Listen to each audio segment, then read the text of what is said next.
உச்சநீதிமன்றம் பல கேள்விகளை தமிழ்நாடு கவர்மெண்ட்டையும் டிஎம்கே அவங்களுடைய கட்சியுடைய அட்வொகேட் வில்சன் அவர்கள் பேசும்பொழுது பல கேள்விகளை சுப்ரீம் கோர்ட் கேட்டிருக்காங்க. நல்லா புரிஞ்சுக்கணும். இன்னைக்கு வாதங்களும் பிரதிவாதங்களும் சுப்ரீம் கோர்ட் வரைக்கும் ரீச் ஆயிருக்கு.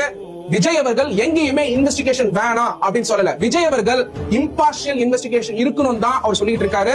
அது மட்டும் இல்லாம அங்கிருந்து அவரா கிளம்பல, தமிழ்நாடு கவர்மெண்ட் தான் அட்வைஸ் பண்ணி விஜய் அங்க இருக்க கூடாதுன்னு சொன்னாங்க. விஜயும் கிளம்பி மெட்ராஸ் வந்துடுறாரு. சப்சிக்வெண்டா விஜய் அவர்கள் இது வரைக்கும் சைலண்டா இருக்கிறது காரணம் மேட்டர் கோர்ட்ல இருக்கும் பொழுதும் மேட்டர் இன்வெஸ்டிகேஷன் இருக்கும் பொழுதும் அதை டீரைல் பண்ணக்கூடாது அப்படிங்கிறது தான் விஜய் அவர்களுடைய நோக்கம். அதனாலதான் அவர் சைலண்டா இருந்துட்டு இருக்காரு. ஆஸ் அகெயின்ஸ்ட் நீங்க பாத்தீங்கன்னா செந்தில் பாலாஜி அவர்கள் அங்க இஷ்யூ நடந்த உடனே பிரஸ் மீட்டிங் கண்டக்ட் பண்ணி எல்சிடி டிவி போட்டு இது இங்க நடந்தது, இது அங்க நடந்தது அப்படின்னு சொல்லிட்டு போட்டு காட்டினதை நம்மளால பார்க்க முடிஞ்சது.